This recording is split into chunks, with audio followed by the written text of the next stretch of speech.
Friends, just study with Sanjeev sir YouTube channel पर आपका हार्दिक अभिनंदन है। स्टेट ज्योग्राफी के लिए जो हम लोग देख रहे थे 400 क्वेश्चन देखे थे, उसके बाद जो है 100 मतलब 55 क्वेश्चन लगभग और है, तो इसको भी अब खत्म करते हैं। वीडियो में बने रहिए। वीडियो अगर अच्छा लगेगा तो लाइक कीजिएगा, सब्सक्राइब कीजिएगा।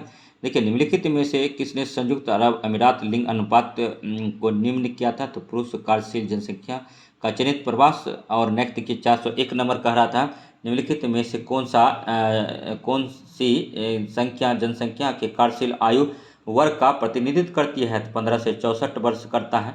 और नेक्स्ट 402 नंबर है, निम्नलिखित में से किस देश का लिंगानुपात विश्व में सर्वाधिक है? तो लेटविया का है, ये भी देख लिए थे। उसके बाद देखिए, निम्नलिखित में से कौन सा विकास सर्वोत्तम वर्णन करता है? तो आकार में स्थिरता। और 404 है कि मानव विकास की अवधारणा निम्नलिखित में से किस विद्वान की देन है? तो एलन सी सैम्प्यूल का। और निम्नलिखित में से कौन सा उच्च मानव विकास वाला नहीं है? तो जापान। और निम्नलिखित में से कौन सा रोपण फसल है? कॉफ़ी, गन्ना, रबर, ये सब जो है रोपण फसल है, जबकि गेहूं नहीं है। और नेक्स्ट देखिए, गेहूं कैसी फसल है? तो रबी फसल है, याद रखिएगा। और निम्न देशों में से किस देश में सहकारी कृषि का सफल परीक्षण किया गया था? तो रूस में किया गया था। फूलों की कृषि कहलाती है, पुष्पोत्पादन कहलाता है। 409 नंबर है, निम्नलिखित में से कौन सी कृषि के प्रकार का विकास यूरोपीय उपनिवेशिक समूहों द्वारा किया गया? तो रोपण कृषि। निम्नलिखित कथनों में से कौन सा एक भूगोल का वर्णन नहीं करता है? तो समाकलनात्मक अनुशासन।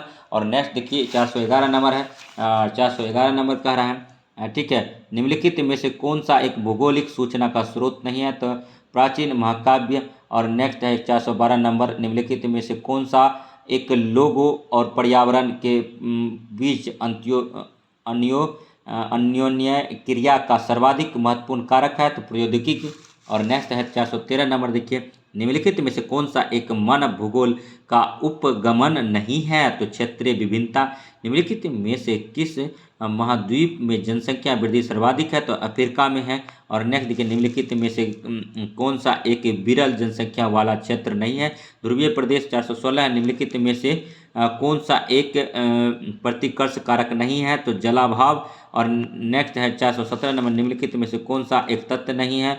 विगत 500 वर्षों में मानव जनसंख्या 10 गुना से अधिक बढ़ी है। और नेक्स्ट देखिए 418 नंबर है, निम्न प्रदेशों में से किस में विस्तृत वाणिज्य अनाज कृषि नहीं की जाती है? तो अमेजन बेसिन। और 419 नंबर है, निम्नलिखित में से किस प्रकार कृषि में खट्टे रसदार फलों की कृषि की जाती है? भूमध्य सागरीय प्रदेश। और नेक्स्ट है कि 420 नंबर, निम्न कृषि के प्रकारों में से कौन सा प्रकार कर्तन दहन कृषि प्रकार है? तो आदिकाल निर्वहन कृषि का। और नेक्स्ट 421 नंबर है, निम्न में से कौन सी एकल कृषि नहीं है? तो डेयरी कृषि एकल कृषि नहीं है। और देखिए नेक्स्ट 422 नंबर कह रहे हैं कि जल अधिकांश उद्योगों में प्रयोग किया जाता है, प्रसंस्करण, भाप निर्माण या मशीन को ठंडा करने के लिए। और उद्योगों का वर्गीकरण निम्नलिखित के आधार पर किया जाता है, तो प्रयोग सभी के लिए। और भारत तथा चीन में कपड़े, खिलौने, फर्नीचर, खाद्य तेल और चमड़े का उत्पादन होता है छोटे पैमाने के उद्योगों में। और जिन उद्योगों में वनों में से प्राप्त उत्पादों का कच्चे माल के रूप में प्रयोग किया जाता है, उन्हें कहते हैं तो वन आधारित उद्योग कहते हैं। और नेक्स्ट है, ठीक है, निम्नलिखित में से कौन सा एक तृतीय क्रियाकलाप है? तो बुनाई है। निम्नलिखित क्रियाकलापों में कौन सा एक द्वितीय सेक्टर का क्रियात्मक नहीं है? तो वस्त्र निर्माण नहीं है। निम्नलिखित में से कौन सा एक सेक्टर दिल्ली, मुंबई, चेन्नई और कोलकाता में सर्वाधिक रोजगार प्रदान करता है? तो सेवा क्षेत्र करता है। और नेक्स्ट देखिए 429 नंबर, वे काम जिसमें उच्च परिमाण और स्तर वाले अन्वेषण सम्मिलित होते हैं कहलाते हैं पंचम क्रियाकलाप। और 430 नंबर है, निम्नलिखित में से कौन सा क्रियाकलाप चतुर्थ सेक्टर संबंधित हैं? तो कागज और लुगदी निर्माण। नेक्स्ट देखिए 411 नंबर है, प्राद्वीपीय स्टूवर्ट महामार्ग किनके मध्य से गुजरता है? तो डार्विन और मेलबोर्न से। और नेक्स्ट है 432 नंबर, किस देश में रेल मार्गों के जाल का सघनतम घनत्व पाया जाता है? तो कनाडा में। और बृहत ट्रंक मार्ग होकर जाता है तो भूमध्य सागर, हिंद महासागर से होकर। और बिंग इंच पाइपलाइन के द्वारा परिवहन किया जाता है तो पेट्रोलियम क्या किया जाता है? सभी क्वेश्चन जो है अति महत्वपूर्ण है। वीडियो में बने रहिए और देखते रहिए, ठीक है। उसके बाद देखिए, पढ़ना बेकार नहीं जाता, पढ़ते रहिए। चैनल टनल जोड़ता है वर्लिन पेरिस को। और संसार में अधिकांश महान पत्तन इस प्रकार के वर्गीकृत किए गए हैं। नौसेना पत्तन निम्नलिखित महाद्वीपों में से किस एक में से विश्व व्यापार का सर्वाधिक प्रवाह हुआ है? तो यूरोप में। दक्षिण अमेरिकी राष्ट्रों में से कौन सा ओपेक का सदस्य है? तो चिली जो है ओपेक का सदस्य है। लेकिन देख लीजिएगा एक बार कि ओपेक कंट्री तेल निर्यातक कंट्री को बोलते हैं, तो उसमें जो है वैसा ही कंट्री आएगा जो कि तेल का निर्यात करते हैं, क्रूड ऑयल का। और निम्न व्यापार समूह में से भारत किसका एक सह सदस्य है? तो साप्टा का। और 440 नंबर देखिए, निम्नलिखित में से किस प्रकार की बस्तियां सड़क, नहरें या नहरों के किनारे होती है? तो चौक पट्टी वाली होती है। 441 नंबर में निम्न में से कौन सी एक आर्थिक क्रिया ग्रामीण बस्तियों की मुख्य आर्थिक क्रिया है? प्राथमिक। और 442 नंबर है, निम्न में से किस प्रदेश में प्रलेखित प्राचीनतम नगरीय बस्ती रही? तो सिंधु घाटी। याद रखिएगा सिंधु घाटी किस नदी किनारे बसा था? हड़प्पा जो था रावी नदी के किनारे बसा था। सिंधु घाटी जो है याद रखिए मोहनजोदड़ो नदी तट पर बसा था। और 2006 के प्रारंभ में भारत में कितने मिलियन सिटी थे? तो 42 था। और नेक्स्ट 444 नंबर क्वेश्चन देखिए, विकासशील देशों की जनसंख्या के सामाजिक ढांचे के विकास एवं आवश्यकताओं की पूर्ति में कौन से प्रकार के संसाधन सहायक हैं? तो प्राकृतिक हैं। 445 445 देखिए, सन 2001 की जनगणना के अनुसार भारत की जनसंख्या निम्नलिखित में से कौन सी थी? तो 328.2 करोड़ थी। और नेक्स्ट देखिए 440 नंबर, निम्नलिखित राज्यों में से किस एक में जनसंख्या का घनत्व सर्वाधिक है? तो उस टाइम पश्चिम बंगाल था 2001 की जनगणना के अनुसार। 2011 की जनगणना के अनुसार देखेंगे तो 1106 प्रति वर्ग किलोमीटर बिहार का जनसंख्या घनत्व पूरे राज्यों में सबसे ज़्यादा है। और नेक्स्ट देखिए 448 नंबर क्वेश्चन करा, 2001 की जनगणना के अनुसार निम्नलिखित में से किस राज्य में लकड़ी के जनसंख्या का अनुपात सर्वाधिक है? तो महाराष्ट्र में है। लेकिन अभी जो है सर्वाधिक जनसंख्या तो उत्तर प्रदेश में, उसके बाद सेकेंड महाराष्ट्र है, थर्ड जो है बिहार है। याद रखिएगा। और 448 नंबर है, निम्नलिखित में से कौन सा एक समूह भारत में विशाल भाषाई समूह है? तो भारतीय और आर्य समूह है। सभी क्वेश्चन जो है अति महत्वपूर्ण है, वीडियो में बने रहिए। वीडियो अगर अच्छा लग रहा है तो लाइक कीजिए, सब्सक्राइब कीजिए और शेयर कीजिए। और कुछ देर बाद वीडियो खत्म हो जाएगा, ठीक है। उसके बाद फिर आप वीडियो को रिवीजन करना। निम्नलिखित में से कौन सा भारत में पुरुष प्रवास का प्रमुख मुख्य कारण है? तो काम और रोजगार। निम्नलिखित में से किस राज्य में सर्वाधिक संख्या में अप्रवासी आते हैं? तो उत्तर प्रदेश।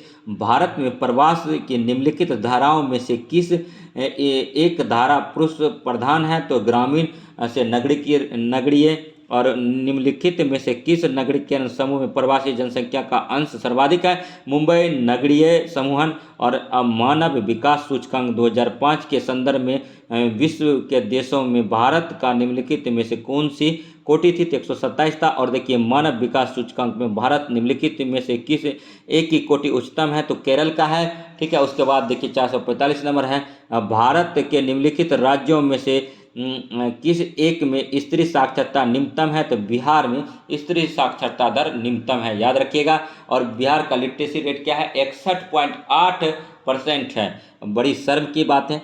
और भारत के निम्नलिखित राज्यों में से किस एक में 0 से 6 आयु वर्ग के बच्चे लिंगानुपात निम्नतम है? तो हरियाणा है। याद रखिएगा। और भारत के निम्नलिखित केंद्र शासित प्रदेशों में से किसी एक की साक्षरता दर उच्चतम है? तो लक्षद्वीप है। और पास बने घरों वाले ग्रामीण बस्ती को क्या कहते हैं? तो गुच्छित कहते हैं। और 459 नंबर देखिए, 500 से कम जनसंख्या के आकार के गांव में ग्रामीण जनसंख्या का प्रतिशत कितना है? 16.8 है। और संपूर्ण भारत में गांव के बीच की औसत दूरी कितनी है?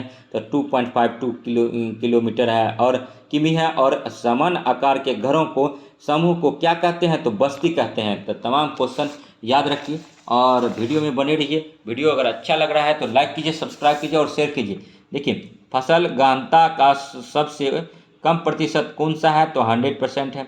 भारतीय कृषि अधिकतर किस पर निर्भर करती है? तो वर्षा पर करता है। उसके बाद देखिए वर्षा जो है वर्षा ऋतु के पश्चात शीतकाल में बोई जाने वाली फसलें को क्या कहते हैं? तो रबी फसल कहते हैं। और 50 सेंटीमीटर से कम वर्षा वाले क्षेत्रों में या जल सिंचाई रहित प्रदेशों में किस प्रकार की कृषि की जाती है? तो शुष्क कृषि किया जाता है। निम्नलिखित में से जल किस प्रकार का संसाधन है? तो चक्रीय संसाधन है।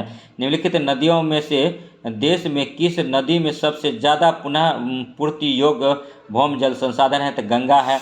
नेक्स्ट 468 नंबर देखिए, घन की किलोमीटर में दी गई निम्नलिखित संख्याओं में से कौन सी संख्या भारत के कुल वार्षिक वर्षा दर्शाती है? तो 3000। और 469 है कि निम्नलिखित दक्षिण भारतीय राज्यों में से किस राज्य में जल भौम उपयोग इनमें से कुल भौम जल संभाव से ज़्यादा है? तमिलनाडु। और देश में प्रयुक्त जल कुल जल का सबसे अधिक असमानुपात निम्नलिखित सेक्टरों में से किस सेक्टर में है? तो सिंचाई में है। और नेक्स्ट देखिए, निम्नलिखित में से किस राज्य में प्रमुख तेल क्षेत्र स्थित है? तो असम में है। और निम्नलिखित में से किस स्थान पर पहला परमाणु ऊर्जा स्टेशन स्थापित हुआ था? तारापुर, महाराष्ट्र में।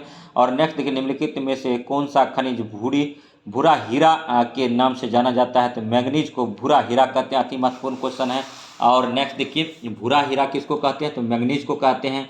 अति महत्वपूर्ण, इसको नोट डाउन कीजिए। निम्नलिखित में से कौन सी ऊर्जा का अनवीकरणीय स्रोत है? तो ताप है।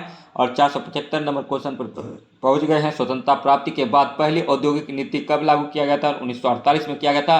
पहली सामुदायिक विकास योजना कब चलाया गया था? 1952 में चलाया था। और योजना आयोग पहली बार कब बना था? 15 मार्च 1950 को बना था। और प्रथम चुनाव कब हुआ था? 1951 से 56 हुआ था। और प्रथम पंचवर्षीय योजना भी 1951 से 56 तक चला था, याद रखिएगा। प्रथम योजना में कृषि को अहमियत दिया गया था। 476 नंबर क्वेश्चन देखिए, लोहा तथा इस्पात कारखाना सर्वप्रथम कहाँ लगाया गया था? पश्चिम बंगाल में। पश्चिम बंगाल में लोकसभा सीट कितना है? तो 42 है, याद रखिएगा। बिहार में कितना है? तो 40 है, ये भी याद रखिए। और नेक्स्ट देखिए, ठीक है, गन्ने का मूल स्थान कौन सा देश है? भारत है। और सन 1875 में कच्चा लोहा बनाने का कारखाना कहाँ खोला गया था? कुल्टी में। कागज का प्रमुख उत्पादक राज्य कौन सा है? पश्चिम बंगाल है। और नेपानगर अखबारी कागज के लिए जाना जाता है। लिंगमिट्स टू ग्रोथ पुस्तक का अधिकृत लेखक कौन है? तो वाकर तथा अन्य है। और नेक्स्ट देखिए, कौन सी पंचवर्षीय योजना स्पष्ट रूप से विकास विचारधारा पर बल देती थी? चौथी। और किस वर्ष कृषि जलवायु नियोजन को आरंभ किया गया था? 1974 में। टाटा और बिरला ने मुंबई योजना कब बनाई? 1944 में। और नेक्स्ट देखिए, 484 नंबर क्वेश्चन कर रहा है, निम्नलिखित में से कौन सी गैस वायुमंडल में सबसे अधिक मात्रा में मौजूद है? तो नाइट्रोजन है। कितना परसेंट है? 78.08% है। तमाम क्वेश्चन आपकी जानकारी आप तक पहुंचा रहे हैं। तो वीडियो अगर अच्छा लगे तो लाइक कीजिए, सब्सक्राइब कीजिए। वह वायुमंडलीय परत जो मानव जीवन के लिए महत्वपूर्ण है, तो क्षोभ मंडल है। सभी मौसमीय घटनाएं क्षोभ मंडल में घटित होती है। और नेक्स्ट 486 है, समुद्र नमक पराग राग धुएं की कालिमा महीन मिट्टी किस में संबंधित है? तो धूलकण में। 487 क्वेश्चन देखिए, निम्नलिखित में से कितनी ऊंचाई पर ऑक्सीजन की मात्रा नगण्य हो जाती है? 120 किलोमीटर से ऊपर जाएंगे तो ऑक्सीजन लैक ऑफ ऑक्सीजन हो जाएगा। 488 नंबर, निम्नलिखित में से कौन सी गैस सौर विकिरण के लिए पारदर्शी है तथा पार्थिव विकिरण के लिए अपारदर्शी है? Carbon dioxide. और 489 है, वायु का वह विस्तृत आवरण जो पृथ्वी के चारों ओर घेरे हुए हैं वायुमंडल कहलाते हैं। तो वायुमंडल का परिभाषा भी कभी कभी पूछ लिया जाता है। और 490 है, समताप मंडल तथा क्षोभ मंडल को अलग करने वाली सीमा है क्षोभ मंडल है। तो तमाम क्वेश्चन की जानकारी आप तक पहुंचा रहे हैं। अगर वीडियो अच्छा लगे तो लाइक तो बनता है, सब्सक्राइब तो बनता है, और शेयर कीजिए फटाफट सेशन को, ठीक है। आप पढ़ते रहिए और एग्ज़ाम को इस बार आप 4 डालिए। नेक्स्ट देखिए, 491 है, वायुमंडल में सबसे ऊंची परत जो 400 किलोमीटर की ऊंचाई पर है वह मंडल है। और 492 तापमंडल का ह्रास सबसे निचली सतह में होता है, वे कहलाते हैं समताप मंडल। और रेडियो तरंगे परावर्तित होती है आयन मंडल में, रेडियो तरंगे परावर्तित होती है आयन मंडल में। और निम्नलिखित में से किस अक्षांश को 21 जून की दोपहर में सूर्य की किरणें सीधी पड़ती है? तो 23.5 डिग्री उत्तरी अक्षांश पर। और नेक्स्ट देखिए, निम्न में से किन शहरों में दिन ज़्यादा लंबा होता है? चंडीगढ़ में दिन ज़्यादा लंबा होता है, याद रखिएगा। निम्नलिखित में से किस प्रक्रिया द्वारा वायुमंडल मुख्यतः गर्म होता है? तो लंबी तरंग दैर्घ्य वाले स्थलीय विकिरण से। और नेक्स्ट, एक समान तापमान को जोड़ने वाली रेखा समताप रेखा है। और लघु तरंगे में सूर्य से आने वाला विकिरण कहलाता है सूर्यताप कहलाता है। और नेक्स्ट देखिए, ठीक है। ऊष्मा का आने वाला तथा जाने वाला ताप अंतर ऊष्मा संतुलन होता है। सूर्य की किरणें का कोण जब वे पृथ्वी पर आती है तो आपतन कोण होता है। और नेक्स्ट 501 नंबर, यदि धरातल पर वायु दाब 1000 मिलीबार है तो धरातल से 1 किलोमीटर की ऊंचाई पर वायु दाब कितना होगा, तो 900 मिलीबार होगा। और 502 नंबर है कि अंतर उष्णकटिबंधीय अभिसरण क्षेत्र प्रायः कहाँ होता है, तो विषुवत के निकट होता है। 503 नंबर है, उत्तरी गोलार्ध में निम्न वायुदाब के चारों तरफ पवने की दिशा क्या होगी, घड़ी की सुइयां के चलने की दिशा के विपरीत। और नेक्स्ट देखिए, सभी क्वेश्चन जो है अति महत्वपूर्ण है। 501, और किसके आने पर मेघों का कप पक्षाप मेघ से स्तरीय मेघ होता है, तो उष्ण वाताग्र। और वायु राशियाँ के निर्माण के उद्गम क्षेत्र निम्नलिखित में से कौन है, तो विषुवतीय वन है। भारत में वर्षा लाती है तो पछुआ पवन लाती है। भारत में कर्क रेखा के पास पाए जाने वाला शुष्क है तो धार है। और पछुआ पवन की गति की तीव्रता होती है 100 किलोमीटर प्रति घंटा। और मानसून देश है भारत है मानसून देश। और नेक्स्ट जो है, पवन जो ऊंचे पर्वतों के भूमध्य सागरीय तट फ्रांस की ओर चलाई जाती है तो मिरिस्टल है। और मानव के लिए वायुमंडल का सबसे महत्वपूर्ण घटक निम्नलिखित में से कौन है, तो ऑक्सीजन है। और निम्नलिखित में से वह प्रक्रिया कौन सी है जिसके द्वारा जल द्रव और से वाष्प में बदल जाता है, तो वाष्पीकरण है। निम्नलिखित में से कौन सा वायु की उस दशा को दर्शाता है जिसमें नमी उसकी पूरी क्षमता के अनुरूप होती है, तो सापेक्ष आर्द्रता। और 514 नंबर क्वेश्चन पर आ गए हैं दोस्तों। निम्नलिखित प्रकार में बादल में से आकाश में सबसे ऊंचा बादल कौन सा है, पछाव है। और जल का जलीय जलवाष्प में बदलना कहलाता है वाष्पीकरण कहलाता है। और नेक्स्ट देखिए 516 नंबर है, जलवाष्प का जल में परिवर्तन कहलाता है संघनन कहलाता है।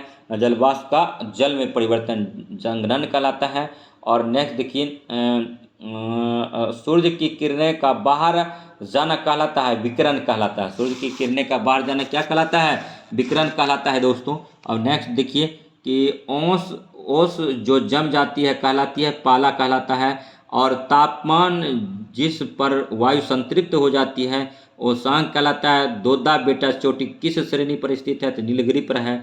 कोपेन के ए प्रकार के जलवायु के लिए निम्न में रो कौन सी दशा अर्हक है, सभी महीनों में उच्च वर्षा। और नेक्स्ट देखिए 522 नंबर क्वेश्चन है कि जलवायु के वर्गीकरण से संबंधित कोपेन की पद्धति व्यक्त किया जा सकता है, तो अनुभाविक। और नेक्स्ट देखिए ठीक है 523 नंबर क्वेश्चन है कि भारतीय प्रायद्वीप के अधिकतम भागों को कोपेन की पद्धति के अनुसार वर्गीकृत किया जाएगा, तो एएम में। और नेक्स्ट देखिए 524 नंबर क्वेश्चन है, निम्नलिखित में से कौन सा साल विश्व का सबसे गर्म साल माना गया, तो 1990 का साल। और नेक्स्ट देखिए 525 क्वेश्चन है 525 नंबर क्वेश्चन है, नीचे लिखे गए 4 जलवायु के समूहों में से कौन आर्द्र दशाओं को प्रदर्शित करता है, ए बी सी ई। और नेक्स्ट 526 नंबर, सर्वप्रथम जलवायु के विभाग किए तो प्राचीन ग्रीक वासियों ने। और 527 नंबर क्वेश्चन देखिए, पृथ्वी पर जलवायु की समान दशाएं रखने वाले क्षेत्र हैं, तो जलवायु प्रदर्शन। और 528 नंबर क्वेश्चन देखिए,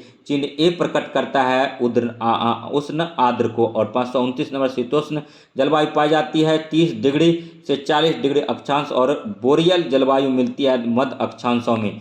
तमाम क्वेश्चन जो है अति महत्वपूर्ण है। अगर वीडियो अच्छा लग रहा हो तो लाइक कीजिए, सब्सक्राइब कीजिए और शेयर कीजिए। 531 नंबर है, निम्न में से किस राज्य का बिहू फसल कटाई नृत्य है, तो असम का है। निम्न में से किस देश की सीमाएं भारत की के साथ सीमा लंबी है, बांग्लादेश का। उसके बाद चीन का है सबसे छोटी सीमा जो 106 किलोमीटर अफगानिस्तान से लगता है, याद रखिएगा। निम्न 3 तरफ से त्रिपुरा जो है बांग्लादेश से घिरा हुआ है, ये भी याद रखिएगा। निम्न में से कौन सा जोड़ा सही लिखा गया है, तो कोबलम जो है केरल में पड़ता है। और करेबा हमें कहाँ मिलते हैं, तो कश्मीर हिमालय में मिलता है। करेबा पंपोर एक जगह है, करेबा मिट्टी है वहीं पर। और जम्मू कश्मीर इस पर केसर का उत्पादन होता है, केसर का वतिकाग्र हम लोग खाते हैं। और नेक्स्ट देखिए सभी जो क्वेश्चन है अति महत्वपूर्ण है दोस्तों, ठीक है। और 535, किस राज्य में लोकतक झील है, तो मणिपुर में लोकतक झील है। और उस जलराशि का नाम बताइए जो आंडवा व निकोबार को अलग करती है, तो 10 डिग्री चैनल जलराशि है जो कि अंडमान को निकोबार से अलग करता है। याद कर लीजिए, रट लीजिए। 537 नंबर है, निम्न में से कौन सी नदी बंगाल की शोक कहलाती है? तो दामोदर नदी। उड़ीसा की शोक ब्राह्मणी नदी, बिहार की शोक कोसी नदी। 538 नंबर, इस में से कौन सी नदी कि भारत में सबसे बड़ी द्रोणी है? तो गंगा की सबसे बड़ी द्रोणी है। गंगा की बात करें तो गौमुख पर्वत के उत्तराखंड से निकलती है और 2525 किलोमीटर इसका पूरा लेंथ है। 445 किलोमीटर बिहार में बहती हुई बंगाल की खाड़ी में अपना जल विसर्जन करती है। और नेक्स्ट देखिए 539 नंबर, निम्न में से कौन सी नदी पंच नदी से सम्मिलित नहीं है? तो सिंधु। इनमें से कौन सी नदी दरार घाटी में बहती है? तो नर्मदा। और चंदन का वृक्ष उदाहरण है पनपाती वन का। चंदन का वृक्ष पनपाती वन का उदाहरण है, कर्नाटक में पाया जाता है। और नेक्स्ट देखिए, बाघ परियोजना आरंभ की गई थी बाघों के संरक्षण के लिए 1973 से स्टार्ट है। 29 जुलाई को बाघ दिवस के रूप में मनाए जाते हैं। नंदा देवी जैव आरक्षित क्षेत्र हैं उत्तरांचल में। IUCN द्वारा कितने जैव आरक्षित क्षेत्र हैं? 4 हैं। वन नीति का उद्देश्य वर्तमान वन क्षेत्र को बढ़ाना है और 33% करना है। 33.33% याद रखिएगा, या 33%। ठीक है, तो चलिए नेक्स्ट मिलते हैं। वीडियो का लास्ट हो गया टोटल, ये जो है इतना क्वेश्चन था। अब नेक्स्ट जो है वीडियो अगर अच्छा लगेगा तो लाइक कीजिएगा, सब्सक्राइब कीजिएगा और शेयर कीजिएगा। ये 9वीं एवं 10वीं वर्ग का भूगोल था। तो नेक्स्ट अगर वीडियो अच्छा लगे तो इसी प्रकार से पॉलिटी का क्वेश्चन लेकर आपके सामने आएंगे। अगर लाइक सब्सक्राइब 1 लाइक नहीं मिला तो ठीक है, तो 1 to 5 का मेरा वीडियो आता है, उसी को हम कंटिन्यू करेंगे। तो मिलते हैं नेक्स्ट वीडियो में, तब तक धन्यवाद। जय हिंद, जय भारत।